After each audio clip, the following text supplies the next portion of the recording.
Dahil rest day ko sa trabaho ay tanghali na nga akong gumising, kitang-kita nyo naman. Siyempre bumalik muna ako sa higa para pakita sa inyo na kagigising ko lang. Kaya tamad na tamad pa ako pero bumangon pa rin. Siyempre tutupiin ko muna ang aking pinaghigaan, yung aking kumot, tutupiin ko din. Mag-isa lang naman ako, kaya isa lang ang kumot ko. Yung sapin ko sa higaan, di ko talaga yun hinahayaang nakasapin lang dyan. Sinasapin ko lang pag ako'y hihiga. Ilagay ko na rin ang aking unan. Kaya naman pagkagising ko, nagsuklay na rin ako. Dahil nga maglilinis ako ngayong araw, kailangan maganda, charot. Siyempre lumalabas ako dito kada umaga para buhayin naman itong tubig dahil may tuloy yan sa loob kaya lagi kong binubuhay. Pagkatapos ng buksan ang gripo sa labas ay binuksan ko naman itong gripo sa loob. Talagang pinapatulo ko muna yan bago ko gamitin. Nilinis ko naman itong aking kalan na sobra talagang alikabok. Ewan ko ba naman sa mga alikabok na ito. Kung sila ibang tao lagi akong iniiwan. Itong mga alikabok naman ito lagi nag-i-stay dito sa boarding house ko. Dito nga ay ginagawa yung kabilang bahay kaya lahat ng alikabok ay dito sa akin ang takbuhan. O diba? Ginawa pa nila akong shelter.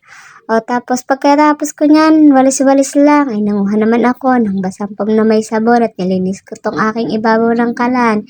Siyempre para makintab at malinis naman. Pagkatapos kayang sabon-sabonin ay pinunasan ko naman ng basahang tuyo para kumintab lalo. O diba, effective makintab. Kumuha na nga rin ako dito ng tubig, dinamihan ko na nga rin.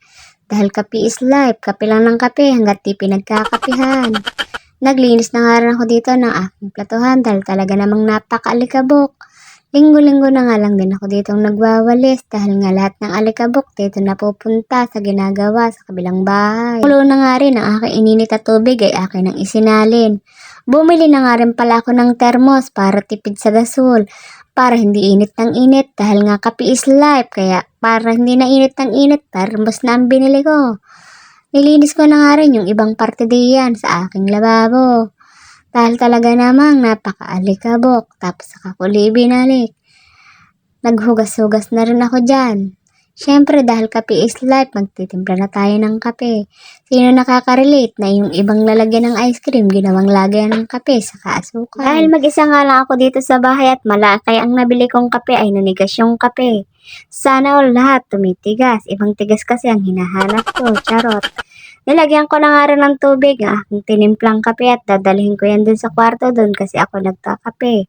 Hinalo-halo ko nga lang yan para madala sa kwarto.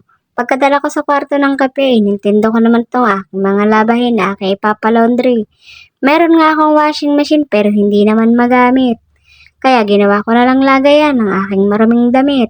Diyan ko nga nilalagay lahat ng marumi at yan nga ang aking mga maruming damit na aking ipapalaundry. Pinalibaligtad ko nga lang yan para tupiin at dalahin sa palondrihan. Nakakahiya naman kung dadalhin ko yan ng ganyan. Iniisip ko na nga lang na iuwi sa probinsya yung aking washing machine at hindi naman napapakinabangan. Inilagay ko na nga ulit sa malaking plastic ng aking matupi ang aking mga labahin. Ayan nga siya, puro uniform lang naman ang madalas kong ipinapalaundry at saka panyo. Dahil yung iba ay ako na naglalabay. Itak-tak-tak-tak ko nga lang yan para magkasya. Tapos akin na ibubol. Siyempre kailangan natin ng pambayad. Kukuha na naman tayo dito sa mahiwagang bag. Nakahiwalay na naman ang ating budget sa paglolaundry. Siyempre kukuha tayo ng extra dahil nga kailangan nating bumili ng ating merienda. Ay hindi pala merienda, almusal pa lang. At yan na nga ang aking palaundry. Lalabas na ako ng aking lungga. Akin mo nang isasara ang pinto pero hindi ko na ilalaktal. Sandali lang naman ako. Andito na naman tayo sa mahiwagang iskinita pero na nga pala kaming gate. Lalabas na ako dito sa iskinitang yan dahil katapat lang naman ang palaundryhan ay mabilis lang. Dumaan na rin nga pala ako dito sa tindahan para bumili ng aking almusalin. Dahil nagda-diet ako, nagda-diet ang aking bulsa, pajibar lang ang aking binili. Bumili na nga rin pala ako ng isang yelo. Meron din niyang kasamang 2 itlog. At pabalik na ulit tayo sa mahiwagang eskinita. Ito nga pala yung dati kong boarding house.